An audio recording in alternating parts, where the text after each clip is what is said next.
right, Jamie, welcome, Unscripted. Thank you. Good to be here. That means no prout. It was great. So we only have a half hour. I could spend 2 hours with you. I am super passionate about the people topic, as you know, and that's why we created the whole Founders and Leaders program at GGV. But let's start a little bit about you. Just quickly your background and how you came to join Electric. Yeah, absolutely. So started my career cutting my teeth in inside sales at Yelp pre-IPO. So got to experience going through an IPO at 22. Obviously didn't mean as much to me as others at the time, but just a fast growth startup. And I fell in love with that pace. And so actually moved into recruiting, had my own agency, but worked primarily with growth stage companies for the past 10 years, building out their go-to-market functions, and met Ryan, our CEO, through that world of tech in New York.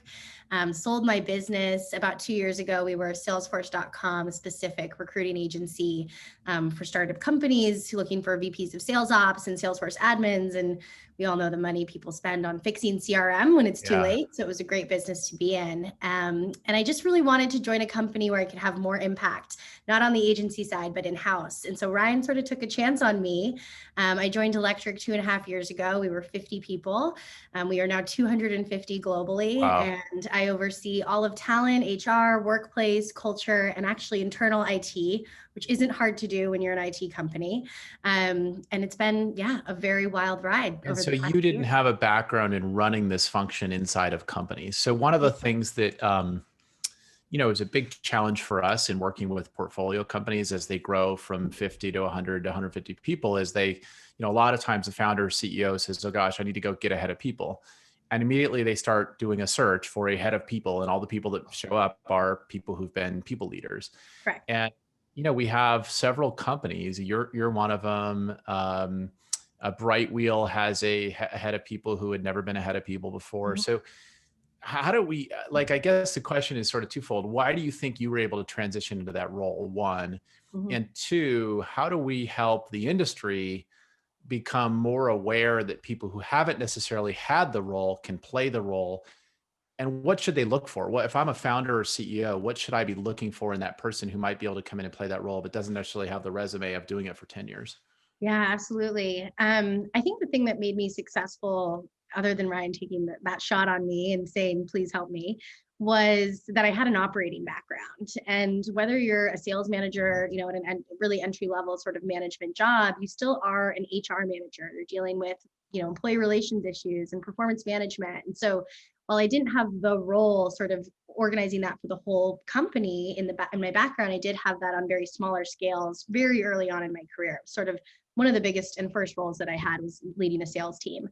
I think also just running my own startup, you sort of figure out the jack of all trades. I was the head of marketing, head of finance, head of legal. And so I got little exposure to all of these departments. And so I have the empathy, coming in on what the challenges would be for a CFO hiring a controller. Even though I had never hired a controller before, I just know, what that looks like on the inside.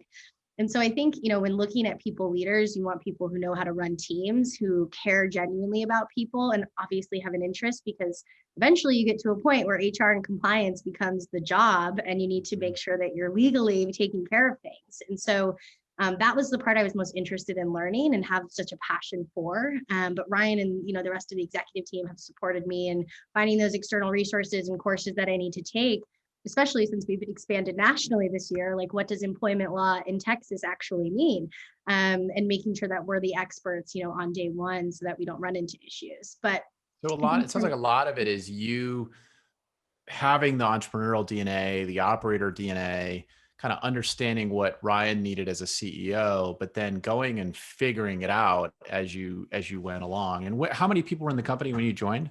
We were 50 employees. 50. Okay. So to me, that's like, I wish all of our companies brought somebody in to run the people function at, call it 30, 40, 50 people. Most of them wait till they have more than 100, and then you're playing catch up on a lot of stuff. Yeah, that's crazy to me. I don't know. And Ryan even said when I came, he's like, I wish I had had you 3 months ago.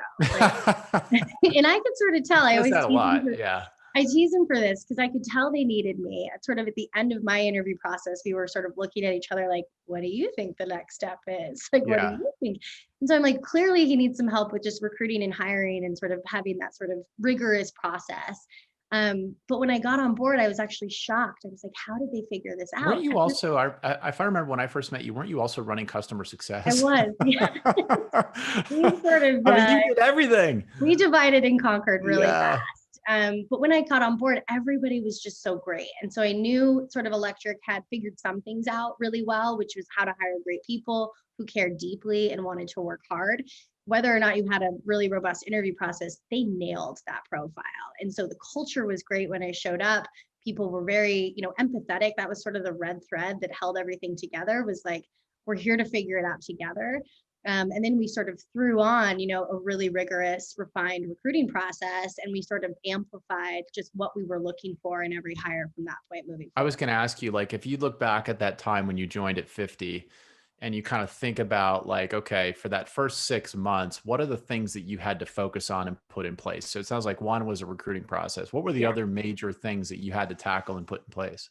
So being the first people leader ever in the company, the first question I asked was like, who has an offer letter? It was like that bare bones, sort of getting it all in the system. Who has signed that offer letter, right? We did find one human without one. And I was like, please Oh, never you mean accept that the worked at job. the company? Somebody worked at Worked the at the company. company, was Oh, receiving a paycheck, had no documentation of said salary. okay. So Board member startup, earmuffs. yeah, right. But yeah, no, I Startup, think that's pretty, but I think that's pretty normal, right? I mean, most totally startups have a lot of normal. loose ends that haven't been tied up. Right. It's so normal. And no one was owning that function. And so it's just a lot of cleanup. But when I came on board, I said, Ryan, the most important thing in this company is for every employee to be able to answer three questions at all times. What is my job? How do I know if I'm doing it well? And who is my boss? And the first question, who is my boss? No, some people could answer that. I found a whole team of interns. Like, I'm like, who do you report to? Like, are we paying you? And, we It's like fixed all that. hashtag startup life. Right. We fixed it really fast. And then it was, okay, what is my job? And I think as we've evolved, that needle always moves a little bit because roles change, and we revisit job descriptions biannually and make sure they're actually defining the job the person is doing, because that's how we hire and fire and hold people accountable. And how do I know if I'm doing it well? That was the biggest thing. Performance management was like Right. one of the first things I stood up, and just saying, hey, we need a review process. And at first it was just binary. Are we giving feedback? Are we giving feedback to help people grow?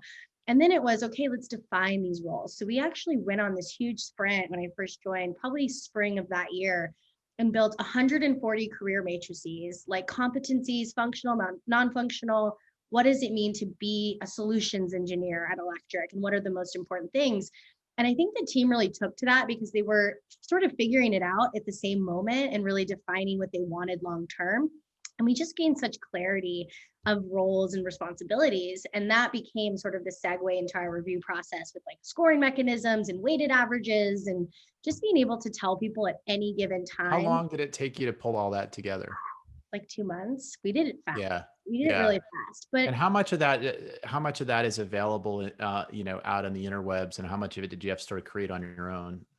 some of it was, I mean, you look at career matrices and most companies have the same things. Are you passionate? Are you scrappy if you're Right. working for a startup? Do you communicate well? Everything else was really defined internally because the CSM at Electric does such different motions than a CSM at any other SaaS company. And so we really had to make sure that was clear and expected of that person in that role. So it was a lot of, net new sort of ideology coming together. And then larger departments, the sales department had, I don't know, 8 managers at the time. So it was really bringing in sales development, sales operations, sales leadership. We need to make sure this whole department sort of cohesively has the same values. And so those were the most fun discussions, debating, how do we phrase this, and getting very theoretical. My Mhm. engineers, they blew me out of the water with those discussions. They're like, Yeah. why are we saying this word the way we say it? But once we rallied it together, we tied it up in a nice little bow, and we were able to ship it. And I think people still today, like, it's out there. We talk about it. Everyone in the company has access to every matrix. They can see what's in budget, what's planned. If there's a role that interests them that maybe doesn't exist yet, it's still in the Yep. matrix. So that sort of allows that visibility of, I wonder what it would be like to move into product, and what are the sort of steps to get there, and what are the skills I need to work on now in order to get that role long term. Yeah. And, so it sounds like putting the recruiting engine in place, making Yep. sure that process was all teed up, the compensation and performance management, which most companies don't have Yep. early on. What about how much time did you guys spend, and I guess today do you spend on sort of culture, and maybe talk about pre 2020, because I think culture and communication this year is, I want to get into that. But Yeah. like prior to this year, is that an active thing, or is it just like, hey, if we do everything else right, culture takes care of itself? How do you view that, and how do you and Ryan, Yeah. you know, deal with So that? I think we were lucky. We had a great culture.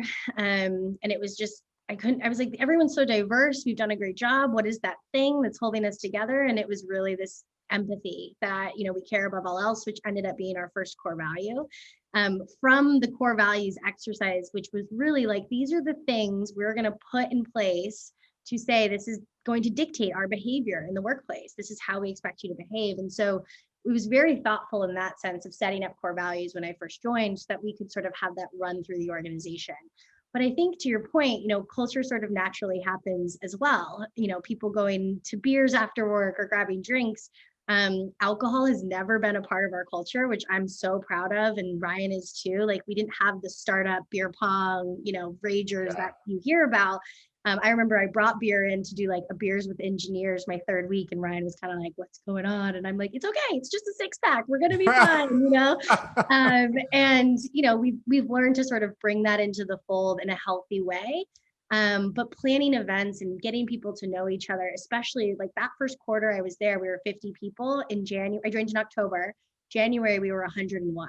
Wow. So we blew up in Q4 of 2018. And it was so important to sort of have Bolt Buddy systems, people meeting each other as new hires, as well as Donut. I don't know if you know that app that integrates with Slack to sort of randomly pair you up with people you don't chat with.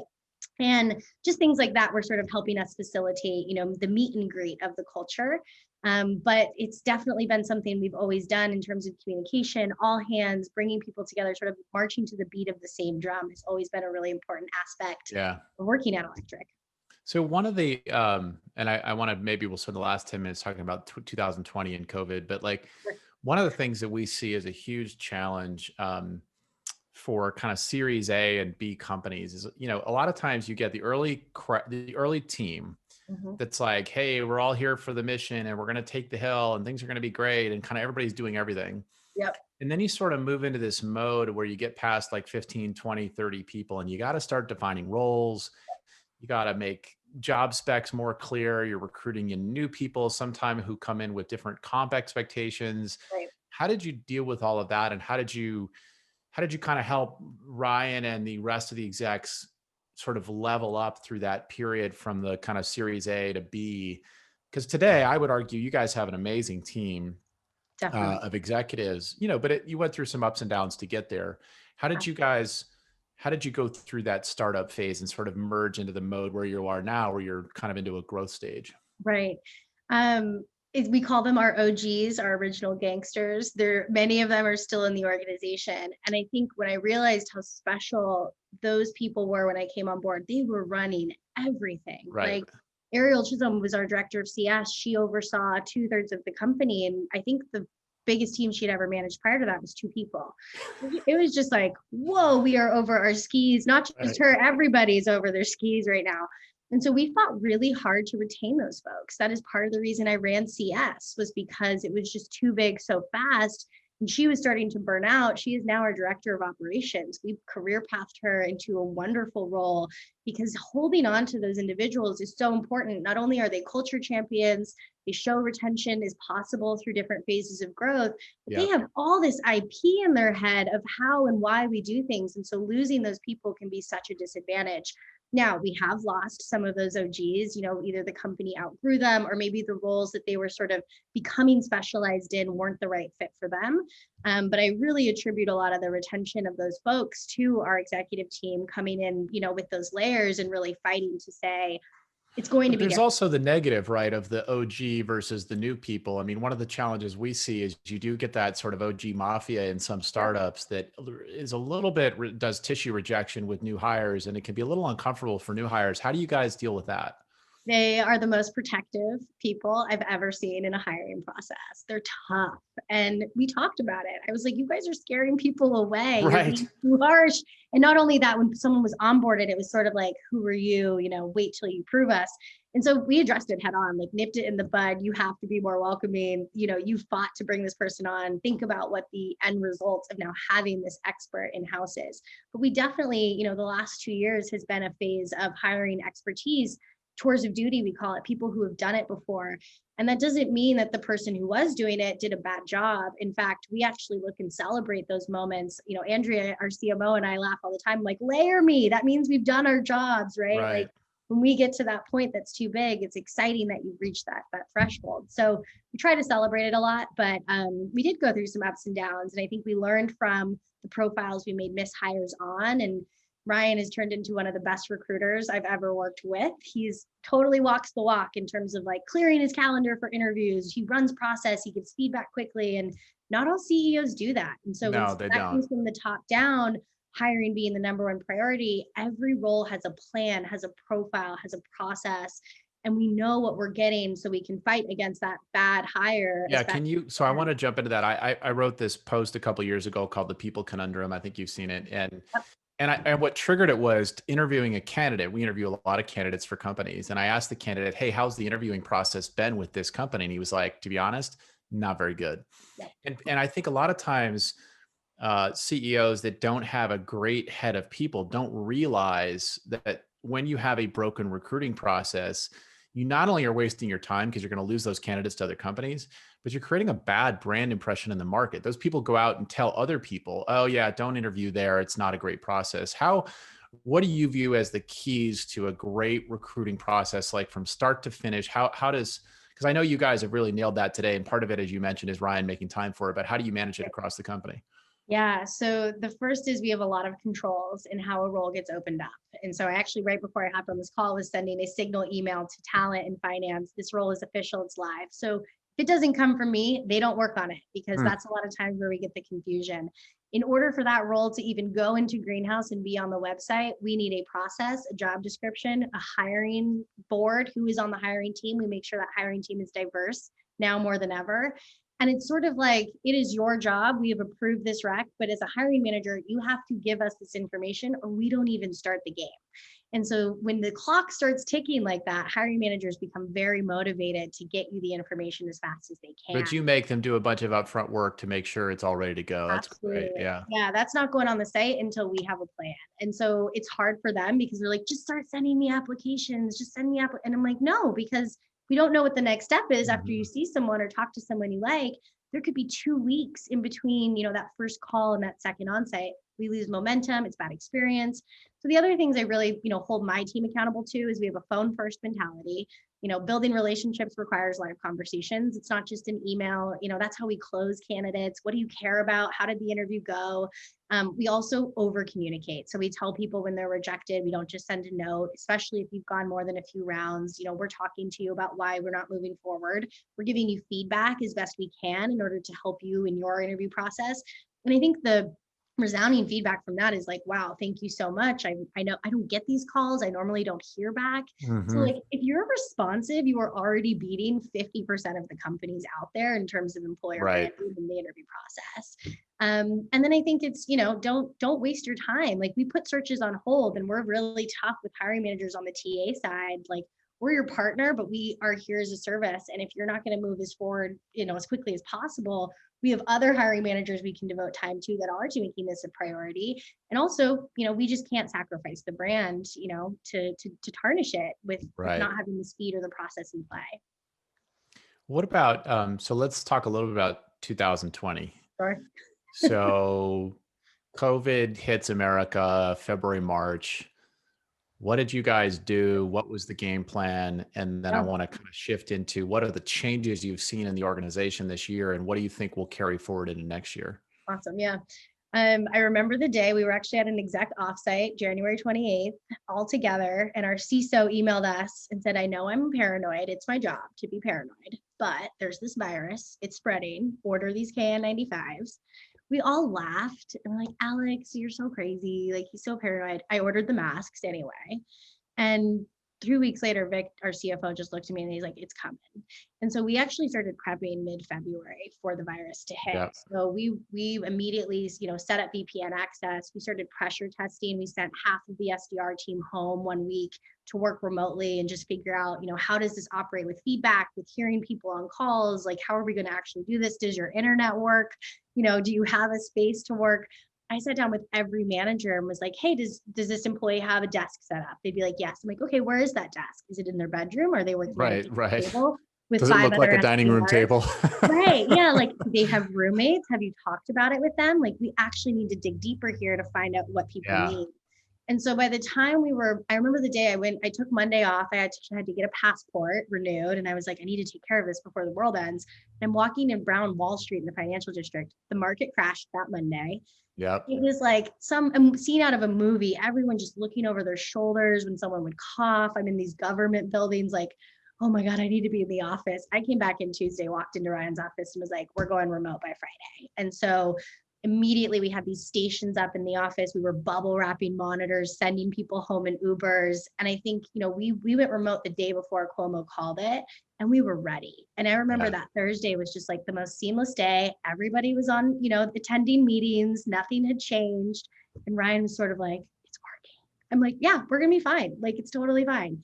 Now, it was so stressful because this low-grade anxiety was running through the org of like, are we going to die? What's happening? Am I going to lose my job? Are we going to be able to sell anything?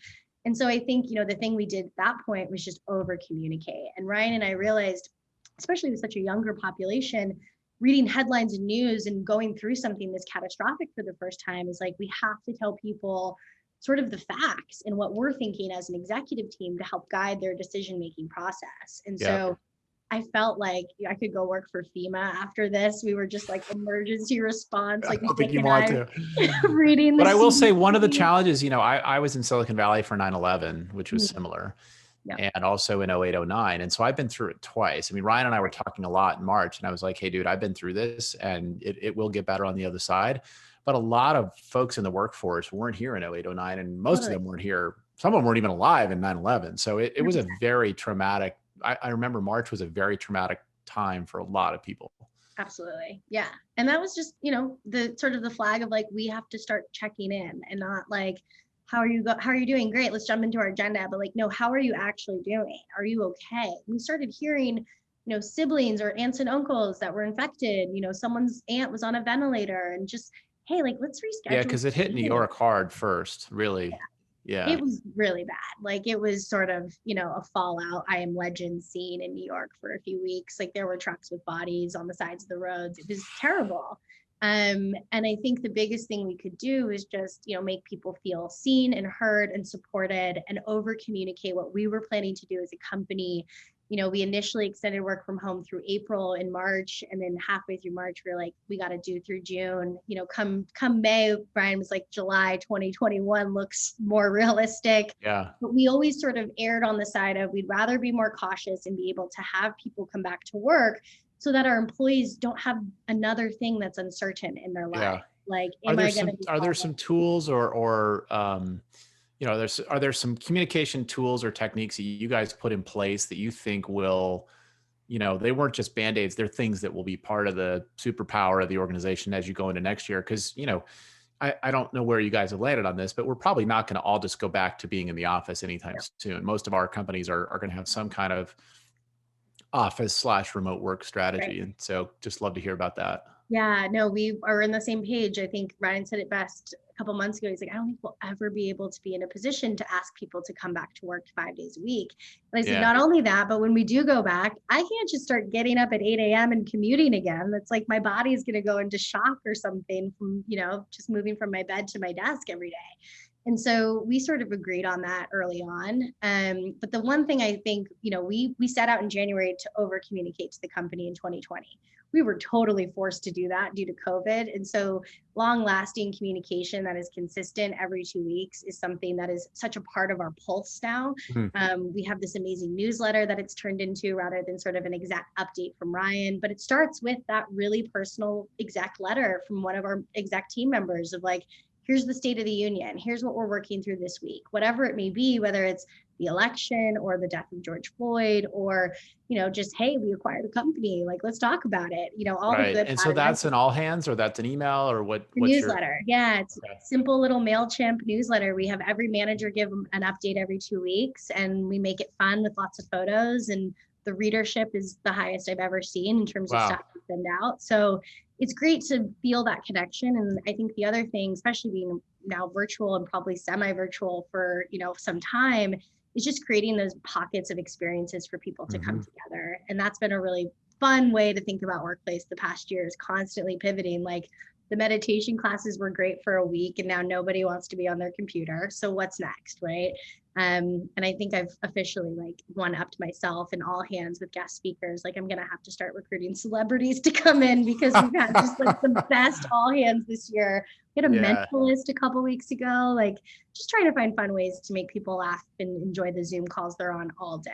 So Yeah. And on the recruiting front, I want to get to this before we wrap, but yeah, like one of the challenges we've seen is for private companies trying to recruit people of the last few months, it's been hard because normally somebody comes and they visit the office, they feel the culture, they get excited. They're like, oh, wow, this is so cool. And it's so much better than IBM, where I'm working today, or Facebook or whatever. When they can't do that and they're doing it over Zoom, it's harder. And so we've seen a lot of candidates get to the finish line and say, oh, I'm just going to stay where I am. What are you guys doing to kind of you've hired a lot of people and you're going to hire a lot of people as the company continues to grow. yep. What are you doing to make that a magical experience and get people to feel the love when it's over Zoom? Right. We have great interview processes, I will say. So by the time you're through the ringer, you've met some of the most fantastic people, and each step is not like Groundhog Day. I think that's what makes an interview process Okay. such How a do you bad do that? experience. That's so, Yeah, it's that's so like, important. yeah, because one hire is talking to you like, tell me about yourself, right? The next person who comes in cannot open up with that question. They're going to talk about something No. else entirely. So there's a lot of trust that has to happen with the hiring team, that, like, okay, this one person is looking at culture So fit. you This one structure person it is and tell looking at, each person that you're interviewing for something different, because that right. is annoying as a candidate. They're like, "Oh, so tell me about yourself." You're like, "Really? I just Yeah. spent." Like, this is your lane, this is your story. And we play to strengths with that. Like, one of our OGs who's on the service desk, who actually gave me these earrings when he went to Bangalore and opened up our India office. He's amazing. He is so protective. He is the bad cop stage in the interview process. And so he sort of puts him through the tougher ringer, and that's his role. It always will be his role. And so I think that is the first step. The second thing is we bring in the big guns. Like, I remember our first she was a front end engineer, Chrissy Gonzalez. She came from product design formally, and she wanted to move into engineering. So life change, career change. She had gone through a boot camp. She was taking, this step to be in a more junior role to sort of build her career differently. 7-year-old at home during COVID. Like, I got on the phone with her. Yotam got on the phone with her. Our VP of product got on the phone with her. It's like, hey, let's talk about this. This is what we believe in. And I want you to know that regardless of how the world shapes out, we've got your back and we want to see you succeed. And so I think her hearing that from 3 different executives that weren't a part of the hiring process helped get her over the line. Ah, interesting. Okay. Yeah. And Brian's the first to be like, let me send an email, let me get on the Yeah. phone. Like, and so we do that to really help kind of show the magic that, you're part of this company. And by the way, you're going to have access to our executive team. We care deeply about every single person who works here. So that's Yeah. worked so far for us. It's hard. It's hard. I mean, I've been involved in an executive search. We started in January, and just we've had like 3 candidates get to the finish line. And at the end of the day, it's just easier. Particularly, you talk to your spouse. You're like, "Hey, I'm thinking about making a switch," and he or she is like, "Why? Like, you're making good money. It's a low The risk global environment." pandemic. Yeah, and so it's just we've just seen it be hard to get people to Right. switch. But it sounds like you Yeah. guys are doing it well. Yeah. I think the pre-closing part of the recruiting process is so important in that too. Like, my recruiters after the first call are asking, is this something you would take the job for? Is this something you would leave? Why or why not? What are your Right. concerns? So we're unearthing that on the first phone screen, and we're carrying those conversations throughout every step to make sure that when we get to the final stage, it's not like a surprise that they don't want to leave their company. I'd Right. rather know about it much, much earlier than that. So if and we're going to wrap here in a minute. What advice would you have? I'm a founder. I'm running a 25-person company, and I don't have a head of people. What advice would you give me? Very, very open ended, but like it's such a hard bridge to cross because it's if you've never worked with a great head of people, you don't really know what that impact is. And so, Right. do you have advice for people who don't have that role and haven't seen that role? How can they, I don't know, any advice? Figure it out. Yeah, Yeah. I think you have to know what problem you're trying to solve. So if you're 25 people scaling to 200, you need someone with a recruiting background. If you're 25 and you're scaling to 15, 15 more hires, that's not a huge recruiting background. A recruiter is going to be bored in 2 months. And so take a look at what the top three things in that person are, whether it be culture, performance management, learning and development, and be open to backgrounds. Like, I think the most important thing in a people leader, what I've learned and where I've really enjoyed this job because I have so much more purview than I think your typical head of HR, is because, I've been able to sort of jump into things. And so you want someone that's like scrappy and a go-getter and willing to do that. I think people with a ton of HR experience, sort of administrative and lead from way up here versus someone who wants to get their hands dirty. And I don't think you also have to look for like the holy grail as that first people hire. Like, find the person you need for now in a good solid 2 years. And if they can rise up and grow in the role, amazing. If you need to layer them and bring in someone once you move into multi-state or international Yep. complexity, that's fine too. But hire the person you need that's a go-getter that can figure stuff out and that you want to work with. Because I think the thing that Ryan and I were really blessed with is our relationship before Electric as friends. And now, we're being coworkers. I can knock on his door and be like, what is going on? What are you doing? And he's like, I don't know. So Right, we right, have that trust in being able to tell each other that radical candor. And I think that's what makes it work is, we can have those conversations really honestly. So find right. someone you trust. Awesome. Well, thank you, Jamie. I really appreciate it. I appreciate everything you do for Electric, and it's been really fun getting to know you and work with you. And thanks for all the work you've done with Jen and Bailey and our Founders and Leaders program. It's been awesome. Best So program thank you. ever. Shameless plug. Do it. Thank you. All All right. Take right. care. Bye. Talk soon.